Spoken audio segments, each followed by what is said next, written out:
એક બહુ જ કોમન માન્યતા છે કે વજન ઘટાડવું હોય તો સવારનો નાસ્તો છોડી દેવો જોઈએ. પણ શું આ વાત સાચી છે કે પછી માત્ર એક મોટી ગેરસમજ? ચાલો આજે આ જ સવાલનો જવાબ શોધીએ અને નાસ્તા પાછળનું સાચું વિજ્ઞાન શું છે એ સમજીએ. નાસ્તો કરવો કે નહીં, આ એક એવો સવાલ છે ને જે વજન ઘટાડવાની આખી જર્નીને એક દિશા આપી શકે છે. તો ચલો આજે આ મૂંઝવણનો અંત લાવીએ. મોટાભાગના લોકો એવું જ માને છે કે ભાઈ નાસ્તો ટાળી દઈએ એટલે કેલરી ઓછી ગઈ અને વજન ફટાફટ ઘટવા માંડશે. આ વિચાર સાંભળવામાં તો એકદમ લોજિકલ લાગે છે, પણ શું એમાં કોઈ વૈજ્ઞાનિક તથ્ય છે ખરું? પણ અહીંયા જ આખી વાત પલટાઈ જાય છે. એક્સપર્ટ્સનું તો સ્પષ્ટપણે કહેવું છે કે વાસ્તવિકતા આનાથી બિલકુલ સાવ ઊંધી છે. નાસ્તો છોડવાથી ફાયદો તો દૂરની વાત છે, નુકસાન થવાની શક્યતા વધી જાય છે. તો પછી આની પાછળનું સાયન્સ શું છે? જરા વિચારો. આખી રાતના લાંબા ઉપવાસ પછી સવારે આપણું શરીર રીતસર ઊર્જા અને પોષણ માટે તૈયાર હોય છે. એને અવગણવું એ બિલકુલ યોગ્ય નથી. જુઓ, એક સારો નાસ્તો ખાલી પેટ ભરવાનું કામ નથી કરતો. એનાથી ઘણું વધારે થાય છે. એ મેટાબોલિઝમને કિકસ્ટાર્ટ કરે છે, હોર્મોન્સને બેલેન્સમાં રાખે છે અને આપણા મસલ્સને પણ પ્રોટેક્ટ કરે છે. અને આ બધું જ વજન ઘટાડવા માટે ખૂબ જ જરૂરી છે. તો દિવસની શરૂઆત કેવી રીતે કરવી? એકદમ સિમ્પલ ઉપાય છે. નાસ્તા પહેલાં ગરમ પાણીમાં થોડું લીંબુ નીચોવીને પી લો. આ નાનકડો ફેરફાર છે ને એ પાચન તંત્રને જગાડશે અને શરીરને અંદરથી સાફ કરવામાં મદદ કરશે. ઓકે, તો હવે એ તો સમજાઈ ગયું કે નાસ્તો કેમ જરૂરી છે. પણ સવાલ એ છે કે એક આદર્શ નાસ્તો કેવો હોવો જોઈએ? ચાલો એને બનાવવા માટેના 4 મુખ્ય સ્તંભો સમજીએ. એક સંપૂર્ણ નાસ્તા માટે બસ આ 4 વસ્તુઓ જરૂરી છે: પ્રોટીન, ફાઇબર, સારા કાર્બ્સ અને હેલ્ધી ફેટ્સ. જ્યારે આ ચારેયનું સંતુલન બરાબર જળવાય છે ત્યારે જ નાસ્તો વજન ઘટાડવામાં ખરેખર મદદરૂપ બને છે. ચાલો પહેલાં વાત કરીએ પ્રોટીનની. એ ખાલી મસલ્સ નથી બનાવતું, પણ પેટને લાંબા સમય સુધી ભરેલું રાખે છે. આનાથી શું થાય? બપોરના ભોજન સમયે બિનજરૂરી ભૂખ નથી લાગતી અને ઓવર ઇટિંગથી બચી જવાય છે. અને હવે ફાઇબર, એ તો આપણા પાચનતંત્રનો બેસ્ટ ફ્રેન્ડ છે.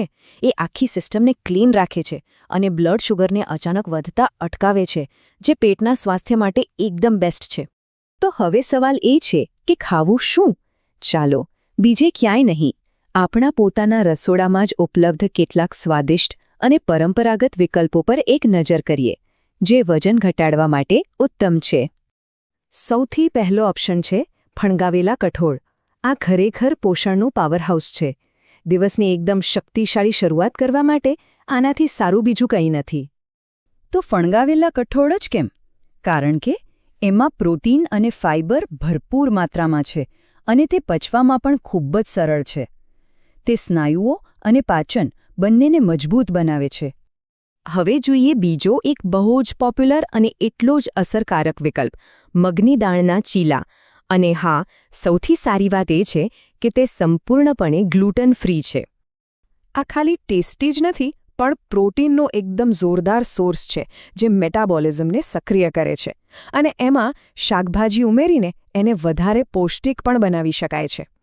સવારમાં ભાગદોડ હોય અને નાસ્તો બનાવવાનો ટાઈમ જ ન મળે તો? ચિંતા નહીં, આ પરંપરાગત અને શક્તિશાળી વિકલ્પ એવા સમય માટે જ છે. શેકેલા ચણા અને ગોળ, એક ક્લાસિક કોમ્બિનેશન. ગોળમાંથી આયરન મળે અને ચણામાંથી પ્રોટીન. એનાથી તરત જ એનર્જી મળે છે અને લાંબા સમય સુધી ભૂખ પણ દૂર રહે છે.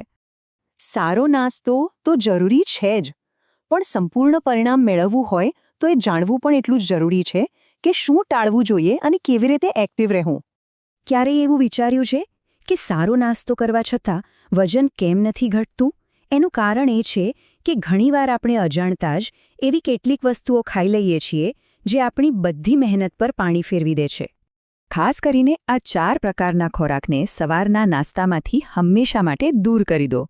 શુગરવાળા સિરિયલ્સ, મેંદાની બનાવટો, તળેલા નાસ્તા અને પેકેજ્ડ જ્યુસ. આ બધી વસ્તુઓ ખાલી કેલરી સિવાય બીજું કશું જ નથી. શું ખાવું એ જેટલું મહત્વનું છે એટલું જ મહત્વનું છે કે કેવી રીતે ખાવું. બસ આ 3 નિયમો યાદ રાખી લો. સમયસર ખાઓ, ધીમે ધીમે ચાવીને ખાઓ અને હંમેશા માપસર ખાઓ. આ નાના ફેરફારો મોટો ફરક લાવી શકે છે. તો સફળતાનું સમીકરણ શું છે? સંતુલિત આહાર અને સાથે નિયમિત કસરત. આહાર કેલરીને કંટ્રોલ કરે છે, જ્યારે કસરત મેટાબોલિઝમને સ્પીડ આપે છે. બંને પરિણામ માટે જરૂરી છે. અને અંતે આ વાત હંમેશા યાદ રાખજો, વજન ઘટાડવું એ કોઈ જાદુ નથી, એ તો એક શિસ્તબદ્ધ જીવનશૈલીનું પરિણામ છે.